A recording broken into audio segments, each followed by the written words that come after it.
ಮತ್ತು ಪಾಕಿಸ್ತಾನ ನಡುವಿನ ವಾರ್ನಿಂದಾಗಿ IPL 1 weak postpone ಆಗಿದೆ. ಆದರೆ ಈ ಸೀಸನ್ ತುಂಬಾನೇ ಸ್ಪೆಷಲ್ ಆಗಿದ್ದು points table, orange cap, purple ಕ್ಯಾಪ್ಗಾಗಿ ನೆಕ್ ಟು ನೆಕ್ ಫೈಟ್ ನಡೀತಾ ಇದೆ.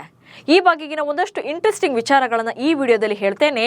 ನಾನು ಶಾಂತಾ, ನೀವು ಸುದ್ದಿಯಾನದ ಸಬ್ಸ್ಕ್ರೈಬರ್ ಆಗೋದಕ್ಕೆ ಮರಿಬೇಡಿ.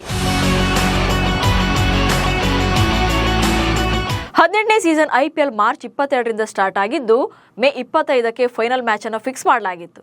ಈಗಾಗಲೇ 57 ಮ್ಯಾಚ್ಗಳು ಕಂಪ್ಲೀಟ್ ಆಗಿದ್ದು 58ನೇ ಪಂದ್ಯದಲ್ಲಿ ಪಂಜಾಬ್ ಮತ್ತು ಡೆಲ್ಲಿ ತಂಡಗಳು ಮುಖಾಮುಖಿಯಾಗಿದ್ವು. ಆದರೆ ಪಾಕ್ ದಾಳಿಯಿಂದಾಗಿ ಮ್ಯಾಚ್ನ ಅರ್ಧದಲ್ಲೇ ಕ್ಯಾನ್ಸಲ್ ಮಾಡಲಾಗಿದೆ. ಉಳಿದಂತೆ ಲೀಗ್ ಹಂತದಲ್ಲಿ 12 ಹಾಗೆ ಪ್ಲೇ ಆಫ್ ಫೈನಲ್ ಸೇರಿ 4 ಮ್ಯಾಚ್ಗಳು ಸೇರಿದಂತೆ ಒಟ್ಟಾರೆಯಾಗಿ ಇನ್ನು 16 ಪಂದ್ಯಗಳು ಬಾಕಿ ಇವೆ. ಪ್ರಸ್ತುತ ಈವರೆಗಿನ ಮ್ಯಾಚ್ಗಳಲ್ಲಿ ಅಂಕಿಅಂಶಗಳು ಹೇಗಿದೆ ಅನ್ನೋದನ್ನ ನೋಡ್ತಾ ಹೋಗೋಣ. IPLನಲ್ಲಿ ಈವರೆಗೆ ನಡೆದಿರುವಂತಹ ಪಂದ್ಯಗಳ ಪಾಯಿಂಟ್ಸ್ ಟೇಬಲ್ನಲ್ಲಿ ಗುಜರಾತ್ ತಂಡ ನಂಬರ್ 1 ಸ್ಥಾನದಲ್ಲಿದೆ. ಆನಂತರ RCB, ಪಂಜಾಬ್ ಕಿಂಗ್ಸ್ ಹಾಗೆ ಮುಂಬೈ ಇಂಡಿಯನ್ಸ್ ತಂಡಗಳು ಕ್ರಮವಾಗಿ 2, 3 ಮತ್ತು 4ನೇ ಸ್ಥಾನದಲ್ಲಿವೆ. ಇನ್ನು ಆರೆಂಜ್ ಕ್ಯಾಪ್ ರೇಸ್ನನ್ನ ನೋಡಿದರೆ ಆರೆಂಜ್ ಕ್ಯಾಪ್ ಮುಂಬೈ ಇಂಡಿಯನ್ಸ್ ಆಟಗಾರ ಸೂರ್ಯಕುಮಾರ್ ಯಾದವ್ ಅವರ ಬಳಿ ಇದೆ. ಮುಂಬೈ ಇಂಡಿಯನ್ಸ್ ಪರ 12 ಪಂದ್ಯಗಳನ್ನಾಡಿರುವಂತಹ ಸೂರ್ಯ 510 ರನ್ಗಳನ್ನು ಕಲೆ ಹಾಕಿದ್ದಾರೆ. ಸೆಕೆಂಡ್ ಪ್ಲೇಸ್ನಲ್ಲಿರುವಂತಹ ಸಾಯಿ ಸುದರ್ಶನ್ 509 ರನ್ ಗಳಿಸಿದರೆ ನಂತರದ ಸ್ಥಾನದಲ್ಲಿದ್ದಾರೆ. ಇನ್ನು ಶುಭ್ಮನ್ ಗಿಲ್ 508, ವಿರಾಟ್ ಕೊಹ್ಲಿ 505 ಹಾಗೆ ಜೋಸ್ ಬಟ್ಲರ್ 500 ರನ್ಗಳನ್ನು ಗಳಿಸಿ ಟಾಪ್ 5 ಸ್ಥಾನದಲ್ಲಿದ್ದಾರೆ. ಇನ್ನು ಪರ್ಪಲ್ ಕ್ಯಾಪ್ ಈ ಬಾರಿ ಗುಜರಾತ್ ಟೈಟನ್ಸ್ನ ಪ್ರಸಿದ್ಧ ಕೃಷ್ಣ ಬಳಿಗಿದೆ. ಇಲ್ಲಿವರೆಗೆ 20 ವಿಕೆಟ್ಗಳನ್ನು ಪಡೆದಿರುವಂತಹ ಪ್ರಸಿದ್ಧ ಕೃಷ್ಣ ಟಾಪ್ನಲ್ಲಿದ್ದಾರೆ. ಅಲ್ಲದೆ CSK ಬೌಲರ್ ಆಗಿರುವಂತಹ ನೂರ್ ಅಹ್ಮದ್ ಕೂಡ 20 ವಿಕೆಟ್ಗಳನ್ನು ಕಬಳಿಸಿದ್ದಾರೆ.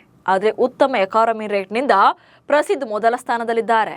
ಉಳಿದಂತೆ ಜೋಸ್ ಹೇಜಲ್ವುಡ್ 18, ಟ್ರೆಂಟ್ ಬೋಲ್ಟ್ 18 ಹಾಗೆ ವರುಣ್ ಚಕ್ರವರ್ತಿ 17 ವಿಕೆಟ್ಗಳನ್ನು ಪಡೆದು ಅಗ್ರ 5ರಲ್ಲಿ ಸ್ಥಾನ ಪಡೆದಿದ್ದಾರೆ.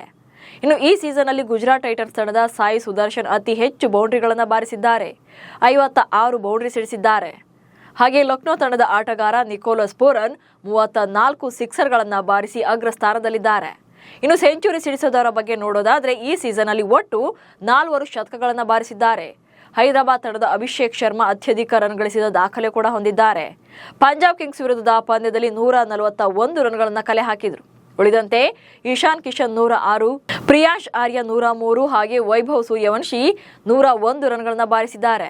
ಈ ಸೀಸನ್ನಲ್ಲಿ ಅತಿ ಹೆಚ್ಚು ಅರ್ಧ ಶತಕ ಬಾರಿಸಿದ ಆಟಗಾರ ವಿರಾಟ್ ಕೊಹ್ಲಿ ಆಗಿದ್ದಾರೆ. ಕೊಹ್ಲಿ 7 ಅರ್ಧ ಶತಕಗಳನ್ನು ಬಾರಿಸಿದ್ದಾರೆ. ಉಳಿದಂತೆ ಸಾಯಿ ಸುದರ್ಶನ್, ಶುಭ್ಮನ್ ಗಿಲ್, ಜೋಸ್ ಬಟ್ಲರ್ ಮತ್ತು ಪ್ರಭ್ ಸಿಮ್ರಾನ್ ಸಿಂಗ್ ನಂತರದ ಸ್ಥಾನದಲ್ಲಿದ್ದಾರೆ. ಇನ್ನು ಈ ಬಾರಿಯ IPLನಲ್ಲಿ ಸೀನಿಯರ್ಸ್ಗಿಂತ ಯಂಗ್ಸ್ಟರ್ಸ್ ಸಿಕ್ಕಾಪಟ್ಟೆ ಶೈನ್ ಆಗ್ತಿದ್ದಾರೆ. ಡೆಬ್ಯೂ ಪಂದ್ಯಗಳಲ್ಲಿ ರೆಕಾರ್ಡ್ ಬ್ರೇಕಿಂಗ್ ಇನ್ನಿಂಗ್ಸ್ ಅನ್ನು ಆಡ್ತಿದ್ದಾರೆ.